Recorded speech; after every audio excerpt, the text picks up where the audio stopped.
2,63 ఎకరాలకి సాగునీటి అందించాలని ప్రతిపాదించారు. రికార్డు వేగంతో కట్టినట్లు అద్భుతమని చెప్పుకున్న ఈ ప్రాజెక్టు తెలంగాణ పాలిట గుదిబండగా మారింది. ప్లానింగ్తో పాటు డిజైన్ల లోపంతో ఈ ప్రాజెక్టు 5 ఏళ్లలోనే మూలన పడింది. ఇదేమీ పట్టించుకోకుండా అదనపు టీఎంసీ లిఫ్ట్ చేసేందుకు సిద్ధపడటం అప్పటి ప్రభుత్వపు అనాలోచిత నిర్ణయాలకు అద్దం పట్టింది. గడిచిన ఐదేళ్లలో సుందిళ్ళ నుంచి 162 టీఎంసీల నీటిని లిఫ్ట్ చేసి 51 టీఎంసీల నీటిని గేట్లు ఎత్తి మళ్ళీ సముద్రంలోకి వదిలేశారు. అంటే ప్రతి సంవత్సరం 180 టీఎంసీ అని చెప్పిండ్రు. 5 ఏళ్ల పాటు పూర్తిగా లెక్కేస్తే 5 ఏళ్ల పాటు లెక్కేస్తే లిఫ్ట్ చేసింది 162 టీఎంసీ. 162 టీఎంసీలో మళ్ళీ 51 టీఎంసీ వదిలేశారు. దీంతో ఎత్తిపోతలకు ఖర్చు పెట్టిన నిధులన్నీ గోదావరి పాలయ్యాయి. మేడిగడ్డ నుంచి నీటిని ఎత్తిపోసడంతో ఎగువ నుంచి భారీ వరద వస్తే ఎల్లంపల్లి, సుందిళ్ళ, అన్నారం, మేడిగడ్డ గేట్లు ఎత్తి అప్పటి వరకు లిఫ్ట్ చేసిన నీటిని వృధాగా సముద్రంలోకి వదిలేయాల్సి వచ్చింది. ఈ ప్రాజెక్టుగా అయ్యే కరెంటు బిల్లులు సరే నేను గతంలో చెప్పిన మళ్ళీ రిపీట్ చేయను. కాళేశ్వరం మరి ప్రాజెక్టుగా అయ్యే కరెంటు బిల్లు 10,000 కోట్లు.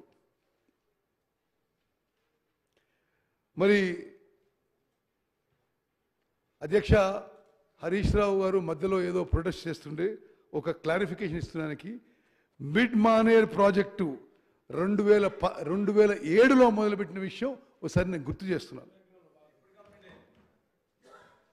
అధ్యక్ష అదేవిధంగా కాళేశ్వరం కట్టినప్పటి నుంచి ఈ ప్రాజెక్టు పోలీసు పహారా ఉండి నిషేధిత ప్రాంతంగానే ఉండిపోయింది. 2022 జూలై 14న గోదావరి వరదల్లో అన్నారం, కన్నెపల్లి పంప్ హౌజులు నీట మునిగాయి.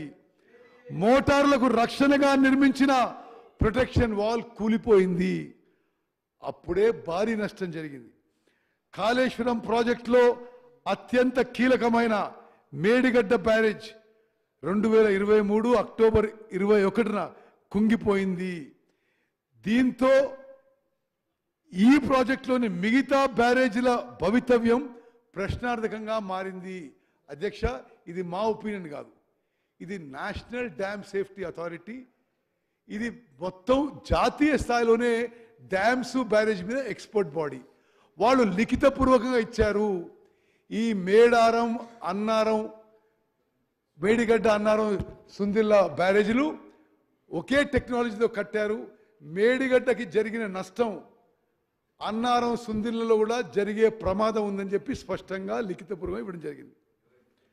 మరి ఇది వైట్ పేపర్లో ఉన్నట్టుగా నేను ఎన్డిఎస్ఏ రిపోర్టు, విజిలెన్స్ రిపోర్ట్ మళ్ళీ రిపీట్ చేయను. I'll go on to the next subject. అధ్యక్ష ఏ ప్రాజెక్ట్ అయినా ఫైనాన్షియల్ వైబిలిటీ, కొంత ఫైనాన్షియల్ డిసిప్లిన్తో చేస్తే రాష్ట్రానికి మేలు జరుగుతుంది.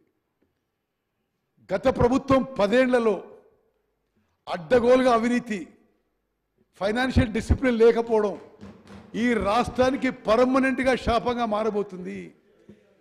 వాళ్ళు వదిలిపెట్టిపోయిన లక్షల కోట్ల అప్పులు మరి తెలంగాణ ప్రజానీకానికి ఎప్పటికీ గుదిబండగా మారబోతున్నాయి. బడ్జెట్ కేటాయింపులు, ఖర్చుల వివరాలు.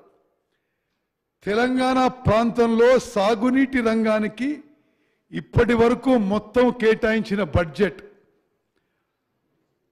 1.87 lakh crores. 1.87 lakh crores.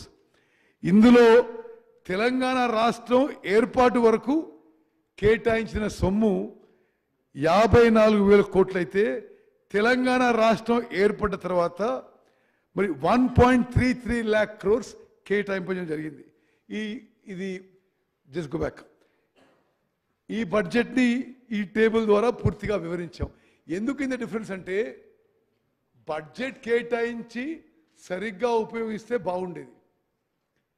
Wasteful అన్ప్రొడ్యూస్ expenditure కరప్షన్తో అదంతా కూడా లోన్ రూపంలో వచ్చిన అది కూడా తెలంగాణ రాష్ట్ర ప్రజలకి శాపంగా మారిపోయింది. మరి సంవత్సరం వారీగా చేసిన ఖర్చుల వివరాలు మొత్తం ఖర్చు పెట్టింది 2,35,000 కోట్లు. ఇందులో తెలంగాణ రాష్ట్రం ఏర్పాటు కాకముందు ఖర్చు పెట్టింది 54,000 కోట్లు. తెలంగాణ ఏర్పడిన తర్వాత అంటే 1 జూన్ 2014 తర్వాత ఖర్చు పెట్టింది 1,81,000 కోట్లు, 1.81 lakh crores. నేను మళ్ళీ రిపీట్ చేస్తాను అధ్యక్ష. రాష్ట్ర ఏర్పాటుకు ముందు చేసిన ఖర్చు